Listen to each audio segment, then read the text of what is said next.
Hello everyone, welcome in my channel plus minus in UK. आज का ये video में मैं ब्रीफली बताऊंगा कि स्टूडेंट वीज़ा के लिए और डिपेंडेंट वीज़ा के लिए कौन कौन सा डॉक्यूमेंट का ज़रूरत पड़ेगा during your visa application and also during your VFS biometric. मेरा जो पिछला वीडियो था वहाँ पे मैं इन डिटेल्स ये सब के बारे में बताया था, पर वो वीडियो थोड़ा सा लंबा हो गया था, तो मैंने इसलिए सोचा कि एक छोटा वाला वीडियो जहाँ पे मैं ब्रीफली एक बार बता दूँ सबको कि कौन कौन सा डॉक्यूमेंट का ज़रूरत पड़ेगा, इसलिए आज का ये वीडियो है। तो वीडियो का एंड तक ज़रूर देखना क्योंकि बहुत सारा इन्फॉर्मेशन रहेगा इसमें। मैं यही चाहूँगा कि आप लोग कोई भी इन्फॉर्मेशन जो है मैं आज के वीडियो में देने वाला हूँ वो मिस ना करें। So let's start the video. ये अभी तक आप लोगों को क्लियर हो गया कि आपको जो वीज़ा एप्लीकेशन है वो करवाना पड़ेगा after getting your CAS letter from your university. जब आपको कैश लेटर मिल जाएगा आप तब आपका जो वीज़ा एप्लीकेशन है वो शुरू कर सकते हो, तो उसके पहले तो होगा नहीं। और एक बात यहाँ पे बोलना चाहूँगा कि हर डॉक्यूमेंट का 2 सेट बनाना पड़ेगा। आप जब VFS में बायोमेट्रिक के लिए जाओगे तो ये 2 सेट कैरी करना पड़ेगा। यहाँ पे मैंने जो सारा डॉक्यूमेंट प्रिंटेबल डॉक्यूमेंट के बारे में बात करूंगा उसका 2 सेट प्रिंट आउट करवाना पड़ेगा।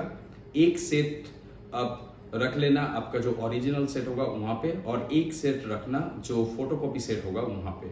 बाकी सारा जो ओरिजिनल डॉक्यूमेंट है उसका कलर फोटोकॉपी करवाना पड़ेगा, और जो ओरिजिनल डॉक्यूमेंट है वो रखना पड़ेगा ओरिजिनल सेट पे, और वो जो डॉक्यूमेंट है उसका जो कलर प्रिंट आउट है वो रखना पड़ेगा आपको फोटोकॉपी सेट पे। ऐसा करके 2 सेट बनवा लेना, और वो 2 सेट आपको कैरी करना पड़ेगा VFS में। तो पहला चीज जो डॉक्यूमेंट आपको चाहिए during your VFS biometric and visa application वो है अपॉइंटमेंट लेटर। क्या होता है ये अपॉइंटमेंट लेटर? जब आपका वीजा एप्लीकेशन खत्म हो जाएगा तब आपको एक ऑप्शन देगा चॉइस करने के लिए कि कौन सा डेट में आप VFS जो बायोमेट्रिक है वो करना चाहते हो। तो वहां पे ही आपको डेट एंड टाइम का ऑप्शन मिलेगा। आप अपने हिसाब से वो डेट एंड टाइम चूज करना। वो डेट एंड टाइम चूज करने के बाद एक पेज आ जाएगा जहां पे कंफर्मेशन होगा कि यस आपका जो अपॉइंटमेंट है उस दिन उस टाइम में फिक्स्ड हो गया है। तो इसको कहते हैं अपॉइंटमेंट लेटर। वो जो अपॉइंटमेंट लेटर आपको मिलेगा उसको प्रिंट आउट करवा लेना। जब आप VFS ऑफिस में जाओगे तो वो देखकर आपको एंट्री मिलेगा।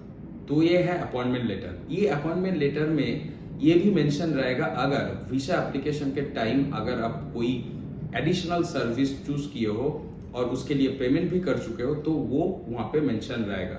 जैसा होता है क्या SMS service charges, scanning charges, ये अगर आप लोगे ड्यूरिंग योर वीजा एप्लीकेशन वो वहां पे मेंशन रहेगा। आपका जो भी डॉक्यूमेंट्स है वो वीजा एप्लीकेशन के टाइम अपलोड मत करना, इसलिए आपको स्कैनिंग जो फैसिलिटीज है वहां पे करके वो जो सर्विस है वो आपको लेना पड़ेगा। स्कैनिंग सर्विस इंडियन रुपी में इसका चार्जेस है इन इंडिया इज 1000 रुपीज। तो इसमें क्या होता है वो VFS जो बायोमेट्रिक का दिन है वो बोल सकता है कि ये डॉक्यूमेंट मिसिंग है, ये स्कैनिंग अच्छा नहीं है, तो वहां पे जाके आपको स्कैनिंग सर्विस लेना ही पड़ेगा। इससे अच्छा है ड्यूरिंग योर वीजा एप्लीकेशन आप ये स्कैनिंग जो फैसिलिटीज है जो सर्विसेज है वो ले लीजिए।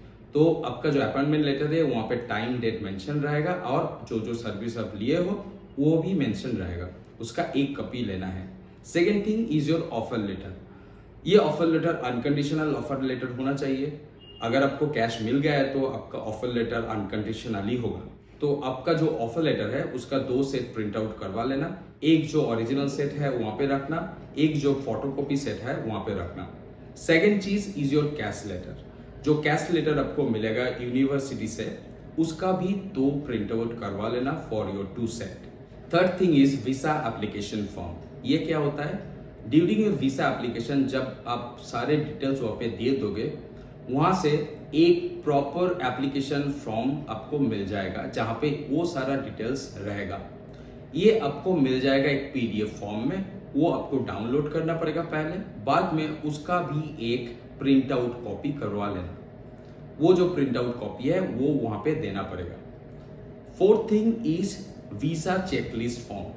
ये भी आपको वीजा एप्लीकेशन के टाइम पे ही मिल जाएगा, जहां पे ये मेंशन रहेगा कि ड्यूरिंग योर VFS बायोमेट्रिक आपको कौन कौन सा डॉक्यूमेंट ले जाना है। तो ये होता है चेकलिस्ट, वो भी एक कॉपी आप प्रिंट आउट करवा लेना। यहाँ पे एक चीज क्लियरली मेंशन करना चाहूंगा कि जो visa application form and the visa checklist, इसका सिर्फ एक ही कॉपी आप प्रिंट आउट करवा लेना, दोनों कॉपी का कोई भी जरूरत नहीं है।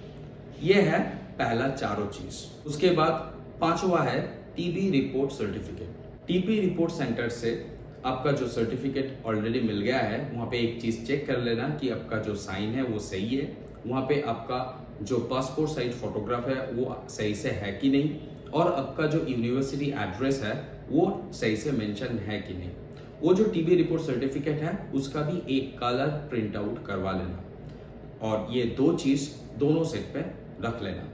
6th इज आपका last educational certificate and marksheet. अगर आप यूजी के लिए जा रहे हो तो आपका जो 12th सर्टिफिकेट एंड मार्कशीट है, अगर आप मास्टर्स के लिए जा रहे हो तो आपका जो under graduate certificate and marksheet, ये दोनों चीज ओरिजिनल रहना चाहिए। उसके साथ साथ आप इन दोनों का एक सेट करके कलर प्रिंट आउट भी करवा लेना। 7th is 10th and 12th का मार्कशीट एंड सर्टिफिकेट, इसका ओरिजिनल सेट पे एंड इसका कलर फोटोकॉपी सेट पे रहना चाहिए। 8th is IELTS certificate. आपका जो IELTS सर्टिफिकेट है उसका ओरिजिनल कॉपी एंड उसका एक कलर फोटोकॉपी आपके साथ चाहिए। ये दोनों रखना है दोनों सेट पे। लॉकडाउन के टाइम पे जो लोग IELTS दिए थे, जिनके पास IELTS रिपोर्ट का हार्ड कॉपी नहीं है, चिंता करने का कोई भी बात नहीं है, वो दो सेट कलर प्रिंट आउट कर लेना। And the 9th point is the main thing, that is bank statement and bank balance certificate। ये जो बैंक बैलेंस होगा, आपको जो बैंक बैलेंस आपको अकाउंट में रहना चाहिए, इसके बारे में मैंने पिछला वीडियो में बहुत डिटेल में बताया था और बाद में भी बताऊंगा। तो वो जो बैंक स्टेटमेंट है वो आप बैंक में जाके उसको लेना है और वो ड्यूली साइंड एंड स्टैम्प होना चाहिए। इसके साथ साथ आपके साथ चाहिए बैंक बैलेंस सर्टिफिकेट, जहाँ पे क्लियरली मेंशन होगा कि आप लास्ट 28 डेज में उस बैंक में कितना बैलेंस मेंटेन कर चुके हो, और वो जो बैलेंस है वो जो जितना मनी आपको शो करना चाहिए उससे ज्यादा होना चाहिए। ये दो चीज आपको प्रॉपर बैंक का लेटर हेड में होना चाहिए with duly stamp and sign. ये जो ओरिजिनल दो चीज है, इसका भी एक सेट करके कलर प्रिंट आउट करवा लेना एंड दोनों सेट में रख लेना। उसके बाद आता है visa application fee payment receipt. अब जब वीसा एप्लीकेशन खत्म कर लोगे, वहां पे देना पड़ेगा वीसा एप्लीकेशन फीस। वो लगभग 35,000 के आसपास होता है इंडियन मनी पे।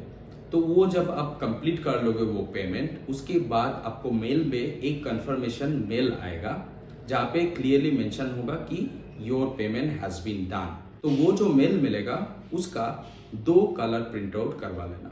उसके बाद आता है IHS payment receipt. Visa application के टाइम और एक पेमेंट भी आपको करना पड़ेगा, ये है IHS पेमेंट, जो हेल्थ इंश्योरेंस पेमेंट भी कह सकते हो।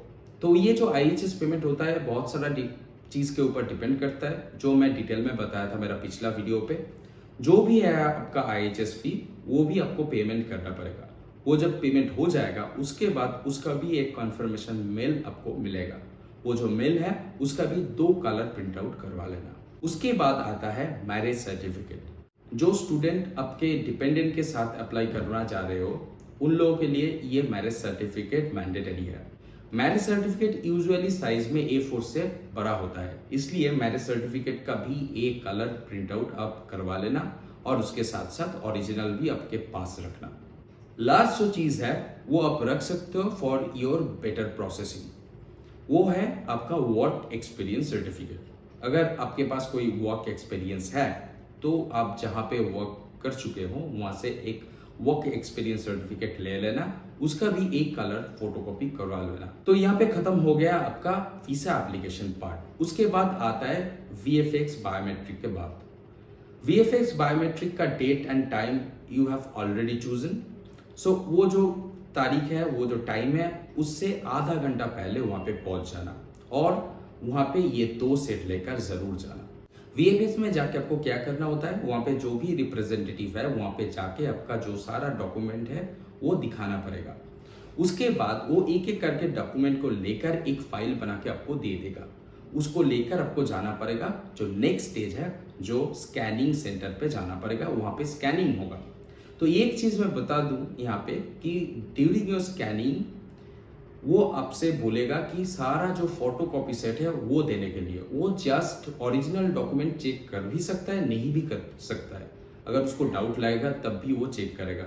वो यूजुअली चाहेगा आपका जो फोटो कॉपी सेट है उसको। एक एक्सेप्शनल क्या होता है, जो टीबी रिपोर्ट होता है। टीबी रिपोर्ट वहां पे आपको ओरिजिनल जो है उसको ही देना पड़ेगा, बाकी सारा चीज वो फोटोकॉपी से ही हो जाएगा। इसके बाद आता है डिपेंडेंट वीजा के बारे में। डिपेंडेंट वीजा के लिए कौन कौन सा डॉक्यूमेंट का जरूरत पड़ेगा। पहला चीज, वहां पे भी आपको 2 सेट अलग से चाहिए, एक ओरिजिनल सेट एंड एक फोटोकॉपी सेट। वहां पे आपको रखना है आपका जो ऑफर लेटर है उसको रखना है, आपका जो कैश लेटर है उसको रखना है इन 2 सेट्स। उसके बाद क्या रखना पड़ेगा, वो है bank statement and bank balance certificate. यहाँ पे एक चीज क्लियरली अब ध्यान से सुन लीजिए। अगर स्टूडेंट अपने अकाउंट से वो उसको जो डिपेंडेंट है उसका भी खर्चा दे रहे हैं, तो यहाँ पे जो डिपेंडेंट है उसको कोई भी बैंक स्टेटमेंट शो करना नहीं पड़ेगा। अगर ऐसा होता है कि स्टूडेंट अपना जो बैंक बैलेंस है, बैंक स्टेटमेंट है, वहां पे उनका जो एक्सपेंसेस है वो दिखाया, और आप चाहते हो कि डिपेंडेंट का जो एक्सपेंस है वो डिपेंडेंट का जो बैंक अकाउंट है वहां पे दिखाए, तब आपको डिपेंडेंट का जो बैंक स्टेटमेंट है वो अलग से बनवाना पड़ेगा। Just like your student bank account statement, वहां पे भी वो पैसा 28 दिन के लिए रहना चाहिए। कैसा करके आपको ये 28 दिन का बैंक स्टेटमेंट दिखाना पड़ेगा और कितना हो सकता है ये जो बैंक बैलेंस, इसके बारे में मैं पिछला वीडियो में डिटेल्स में बताया हूँ और अगला वीडियो में भी बताऊंगा, तो वो वीडियो जरूर चेक कर लेना। उसके बाद आता है मैरिज सर्टिफिकेट। वो एक मैंडेटरी चीज है दोनों के लिए, तो उसका भी एक कलर प्रिंट आउट करवा लेना और ओरिजिनल कॉपी तो है ही। 4th चीज जो चाहिए, ये मैंडेटरी नहीं है पर आप दे सकते हो, वो है अगर आपका डिपेंडेंट का कोई ILS सर्टिफिकेट है तो उसका ओरिजिनल एंड उसके साथ साथ उसका भी एक कलर फोटोकॉपी। इसके साथ आप दे सकते हो, not mandatory but you can give, वो है आपका डिपेंडेंट का कोई वर्क एक्सपीरियंस सर्टिफिकेट। वो अगर है तो वो जरूर वहां पे डाल देना। इसके साथ आपको देना पड़ेगा जो dependent visa application form. Dependent visa application जब खत्म होगा, सारा डिटेल्स एक साथ करके आपको एक फॉर्म मिल जाएगा, जिसको डाउनलोड करके आपके पास रखना है सिर्फ एक कॉपी। उसके साथ आपको रखना है एक copy of dependent visa checklist. जैसा स्टूडेंट वीजा चेकलिस्ट है वहां पे भी डिपेंडेंट वीजा चेकलिस्ट होगा, जहां पे मेंशन रहेगा कि डिपेंडेंट को क्या क्या डॉक्यूमेंट लेकर वहां पे जाना होता है। उसके बाद आता है डिपेंडेंट का visa application fee payment receipt and dependent का IHS पेमेंट रिसीप्ट। जैसा स्टूडेंट वीजा में मैं बताया था वैसा ही यहाँ पे भी रखना पड़ेगा। 2 सेट में 2 प्रिंट आउट जरूर रखना। And the last thing is appointment letter in VFS। Visa application के टाइम आप जो टाइम और डेट सिलेक्ट करोगे फॉर योर डिपेंडेंट, वो लेकर एक आपको अपॉइंटमेंट लेटर मिल जाएगा और उसके साथ रहेगा कोई भी सर्विस अगर आप चूज करें तो ये अपॉइंटमेंट लेटर भी एक कॉपी आपको प्रिंट आउट करवाना पड़ेगा। अगर एज ए डिपेंडेंट आपके साथ आपका चाइल्ड जा रहा है तो for each child you have to do the same जो आप आपका डिपेंडेंट के साथ भी किए हो। Visa application fees are same, IHS payment fees are moreover same, and you have to carry moreover same documents for your child. यहाँ पे एक चीज मैं और बताना चाहूंगा कि ड्यूरिंग योर VFS बायोमेट्रिक वहाँ पे मोस्टली कोई भी इंटरव्यू नहीं होता है। अगर वो कुछ सस्पेक्ट करे तब वो इंटरव्यू कर सकता है, नहीं तो वो यूजुअली नहीं करता है। आपको वहाँ पे सिर्फ एक ही काम है, जो डॉक्यूमेंट वो चाहेगा उसको सही से वहाँ पे जमा करना, उसके बाद प्रॉपर से स्कैनिंग करना एंड बायोमेट्रिक के टाइम आपका जो उंगली का फिंगरप्रिंट है वो सही से देना। अगर ये चीज आप ठीक से कर लोगे तो आपको 100% चांस है कि आपको जरूर वीजा मिल जाएगा। And the last thing I want to mention that in India visa application fee more over 35,000 to 36,000 and the IHS payment fees in India for 1 year course is near about 75 to 80,000. अगर आपका course 2 years और 3 years का है, according to your course duration, this IHS charge can be increased or can be multiplied. ये है सारा चीज जो आपको वीजा अपॉइंटमेंट के टाइम आपके साथ रहना चाहिए। इसके बाद भी अगर आपका कोई डाउट है, you can ask me in my comment section, I will try to answer you all. मेरा एक व्हाट्सएप ग्रुप भी है जहाँ पे इस सितंबर इनटेक में जो जा रहे यूनिवर्सिटी ऑफ ईस्ट लंदन, उसका एक अच्छा सा ग्रुप है। Most of them are ready to help you. If you have any question, you can join this group also, and definitely share this video with others so that they can get help from this. I believe I have already sorted out most of your doubt and problems during this video. So please like this video, share with your friends and subscribe this channel so that I can get more into to make video for your help. So आज के लिए यही है, मिलेंगे next video में। Till then, goodbye.